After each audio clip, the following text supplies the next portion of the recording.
அத்வைத மாயையும் சைவ சாக்தங்களின் சக்திகளும். சாக்த சாஸ்திரங்கள் சொல்கிற சிருஷ்டி கிரமத்திலும் மாயை இருக்கிறது.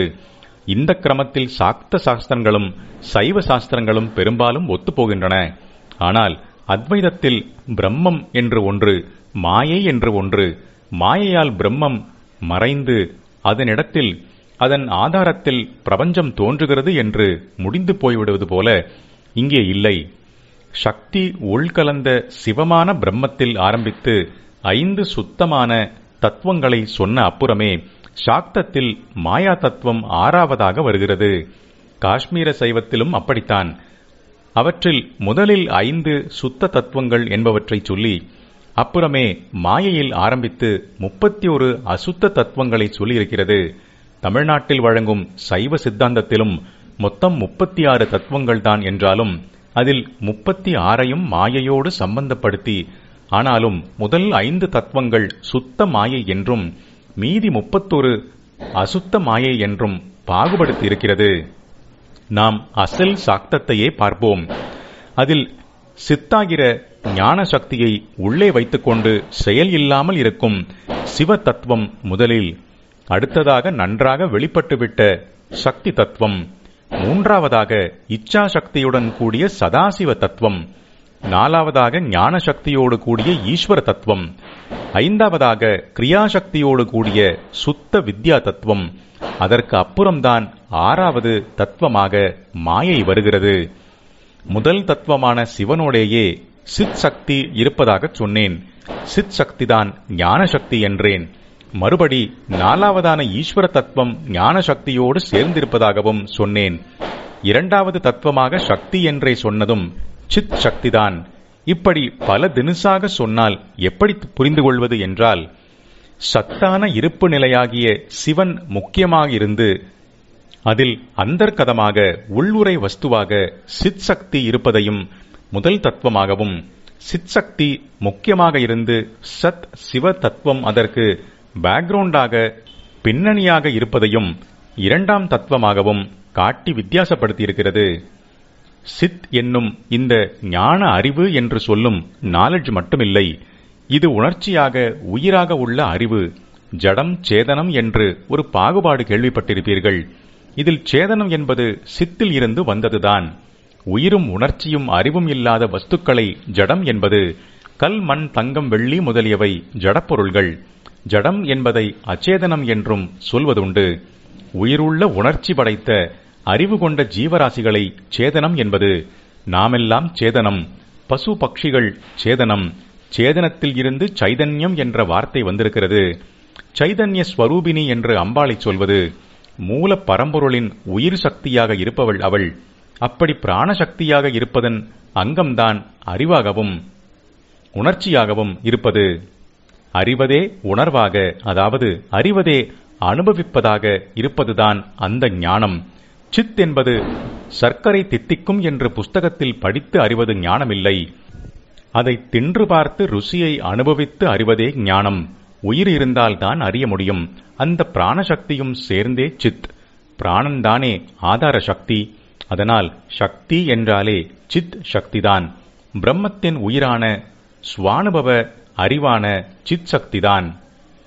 அறிவு காரியமாக மாத்திரமில்லாமல் உயிர் வாழ்வது என்பதாகவும் உணர்ந்து அனுபவிப்பது என்பதாகவும் ஞானம் இருப்பதால் இங்கிலீஷில் அழகாக பதப்பிரயோகம் பண்ணுகிறவர்கள் அதை நாலெட்ஜ் என்று சொல்லாமல் கான்சியஸ்னஸ் என்கிறார்கள். ஒன்றை பற்றி நாம் கான்சியஸாக இருக்கிறோம் என்றால் அதில் ஸ்வானுபவம் இருக்கிறது என்று அர்த்தம். ஸ்வானுபவம் நாம் ஜீவசக்தியோடு இருந்தால்தானே ஏற்படும். சிவன் முதலாவது தத்துவம், சக்தி அதாவது சித் சக்தி 2வது தத்துவம் என்று ஏன் வைத்தது என்றால், ஒரு சாண்டோ இருக்கிறான் என்று வைத்துக் கொள்ளுங்கள். அவன் தூங்கும் போதும் அவனுடைய பலம் இருக்கத்தான் செய்கிறது. ஆனாலும் முழித்துக் கொண்ட பின்னால் தான் அந்த பலம் தெரிவது, அதை காட்ட முடிவது. சித் தத்துவம் தூங்குகிற சாண்டோ மாதிரி, சக்தி தத்துவம் முழித்துக் கொண்ட சாண்டோ மாதிரி. முழித்துக் கொண்ட சாண்டோவுக்குத்தான் தன் பலத்தை காட்ட வேண்டும் என்று தோன்றுகிறது. அதாவது அப்படி அவனுடைய இச்சை. இதுதான் 3வதான இச்சா சக்தி. அதை உடையவன் சதாசிவன். 4வதாக ஈஸ்வரன் என்று சொல்லி அவனும் ஞான சக்தியோடு சேர்ந்தவன் என்று சொன்னது குழப்பமாக இருக்கலாம். முதல் தத்துவத்திலேயே சித் என்று ஞான சக்தியை சொல்லிவிட்டு இப்போது மறுபடி நாலாவதுடன் ஞானசக்தி என்றேனே என்று குழப்பம் தோன்றலாம். முதலில் சொன்ன சித் என்பது ஏகமாக மூலப்பொருளின் ஏகமான ஞானம், உள்ளே அடங்கியிருந்த ஞானம். இரண்டாவது ஸ்டேஜில் அது முழித்துக்கொண்டு தன்னைத்தானே அறிவதாக, உணர்வதாக இருந்தது. மூன்றாவது ஸ்டேஜில் தன் வீச்சை வெளிப்படுத்தி பார்க்க வேண்டும் என்று இச்சைப்பட்டது. அப்புறம் நாலாவது ஸ்டேஜில் தன்னுடைய ஏகமான உள்முக ஞானத்தை அநேகமாக விரியப்போகும் பிரபஞ்சமாக வெளிப்படுத்த பிளான் போட்டது. அநேக பிரபஞ்சத்தை பிளான் பண்ணிற்று என்றால் அப்போது அதன் ஞானமும் ஏகமாக உள்ளே இல்லாமல் அநேக விதமாக வெளிப்படுவதற்கு அஸ்திவாரமாக இருக்கிறது என்றுதானே அர்த்தம். ஏக ஞானமாக இருந்ததையே முதலில் சித் என்றும் அநேக ஞானங்களுக்கு அடிப்படையாக அதுவே ஆன நாலாம் ஸ்டேஜில் அதையே ஞானம் என்றும் வித்தியாசம் தெரியும்படி வேறு வேறு வார்த்தைகளில் சொல்லியிருக்கிறது.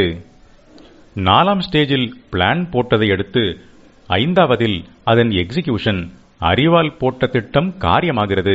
அதுதான் கிரியாசக்தியுடன் சேர்ந்த சுத்த வித்யா தத்துவம். இப்படி சொன்னதால் பிரம்மம் பிரபஞ்சமாக வெளிப்படுவதற்கே ஆரம்பித்து விட்டது என்று அர்த்தமில்லை. அப்படி ஆரம்பிக்க தன்னைத்தானே முஸ்தீபு பண்ணிக் கொள்வதுதான் இந்த ஐந்தாவது ஸ்டேஜ். தூங்கி முழித்து கொண்டவுடன் வெளிக்காரியம் பண்ணுவதற்கு முன்னாடி அப்படி பண்ணுவதன் பொருட்டே நம் உடம்பையே சோம்பல் முறித்துக் கொள்கிறோம் அல்லவா? அது மாதிரியான நிலை. சாண்டோ கோதாவிலே இறங்கி இன்னொருத்தனோடு மல்யுத்தம் பண்ணுவதற்கு முன்னாடி அதற்கு தயார்படுத்திக் கொள்வதற்காக தன்னுடைய தோள் தொடைகளை தட்டிவிட்டுக் கொள்கிற நிலை.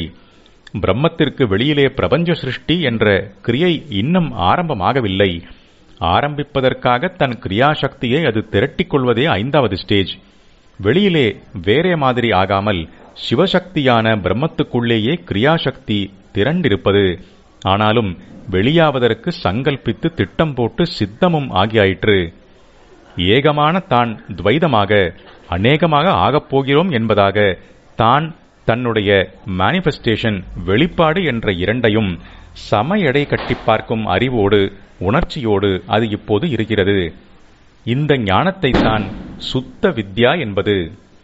வித்யா, ஞானம், சித் மூன்றுக்கும் ஒரே அர்த்தமானாலும் 3 ஸ்டேஜில் சித்தின் 3 வித பரிணாமங்கள் ஏற்படுவதால் ஒரே வார்த்தையை சொல்லி குழப்பக்கூடாது என்றே அத்விதீயமாயுள்ள ஏகமாயுள்ள சிவசக்தி விஷயத்தில் சித் என்றும், அது துவைத அறிவுகளுக்கு மூலமாக இருக்கும்போது ஞானம் என்றும், காய ரூபத்தில் துவைதத்தை செய்வதற்கு முன் தன்னுடைய அத்வைத நிலையையும் தான் மேனிஃபெஸ்ட் செய்ய போகும் துவைத பிரபஞ்சத்தையும் சரிசமமாக உணர்ந்தறியும் போது வித்யா, சுத்த வித்யா என்றும் சாக்த சைவ சாஸ்திரங்களில் வெவ்வேறு பேர் கொடுத்து சொல்லியிருக்கிறது. இப்போது நான் சொன்னவற்றில் இருந்து இச்சாசக்தி, ஞானசக்தி, கிரியாசக்தி என்று ஒன்றையடுத்து ஒன்றாக 3 தெரிகிறது. இந்த ஆர்டர்தான் சரி என்பதற்கு நடைமுறை திருஷ்டாந்தம் காட்டுகிறேன். ஒரு குழந்தை பிறக்கிறது. உடனே அதற்கு பால் குடிக்கணும் என்ற இச்சை உண்டாகிறது. அந்த இச்சை இல்லாவிட்டால் அது குடிக்காது. இச்சை இருப்பதால் தான் வீல் வீல் என்று கத்துகிறது. அப்புறம் வாயை சப்பினால்தான் குடிக்க முடியும் என்ற அறிவு, அதாவது ஞானம் அதற்கு உண்டாகிறது. அந்த ஞானம் இல்லாவிட்டால் அது எப்படி சப்பி குடிக்க முடியும்? சப்பனும் என்ற ஞானம் அதற்கு உண்டாவது இதில் இருந்து ப்ரூஃப் ஆகிறது. அதற்கும் அப்புறம் கிரியையாகவே வாயினால் சப்பி குடிக்கிறது. அத்வைத மாதிரி இல்லாமல் சாக்தத்தில் சைவத்திலும்தான். பிரம்மத்திற்கு 4 ஸ்டேஜ் தாண்டி 5வது தத்துவமான சுத்த வித்யைக்கும் அப்புறம்தான் 6வது தத்துவமாக மாயை வருகிறது என்று சொல்லிக் கொண்டிருந்தேன். துவைதமாக வெளிப்படுவதற்கு முஸ்தீபு முடிந்த பின் அசலான துவைத பிரபஞ்ச சிருஷ்டி இந்த 6வது ஸ்டேஜில்தான் ஜீவர்கள் வருவது. இதுவரைக்கும் ஏகமான சிவசக்திதான். அது எங்கேயாவது மாயையால் பாதிக்கப்படுமா? ஜீவர்கள் என்று தன்னிடம் இருந்தே மேனிஃபெஸ்டேஷன்களை, வெளிப்பாடுகளை உண்டாக்கின அப்புறம்தான் விளையாட்டு பார்ப்பதற்காக, ஒளிஞ்சு பிளே விளையாடி சந்தோஷப்படுவதற்காக ஜீவர்களை மாயையால் கட்டுவது, கட்டி அவர்களுக்கு தாங்களும் அந்த ஏக வஸ்துதான் என்று தெரியாதபடி செய்வது, தாங்கள் தேகமும் இந்திரியாதி அந்த கரணமும் தான் என்று பிரமை ஏற்படும்படி செய்வது. சக்தி வீச்சின் அற்புதம் எப்படிப்பட்டது என்பதை சந்தியாகால மேகங்கள், ஹிமோத்கிரி மாதிரியான பர்வதங்கள், சப்த சாகரங்கள் இத்தனை பெருசு பெருசாகத்தான் இருக்கணும் என்று இல்லை. ஒரு புல் நுனியிலே சூரிய வெளிச்சம் சிதறி வைரமாக மினுக்குகிற ஒரு பனித்துளியில் கூடத்தான் இப்படியெல்லாம் ஜடப்பிரபஞ்சமாக விரித்து பார்த்து மட்டும் சிவசக்திக்கு லீலா நாடக ரசிப்பு பூர்ணமாக ஏற்படாததிலேயே சேதனமான ஜீவர்களை பண்ணி அவர்களுக்கு சைதன்யம் இருந்தும் கூட தங்களுடைய மூலம் தெரியாமல் மயக்கி மாய கூத்தடிக்கிறது.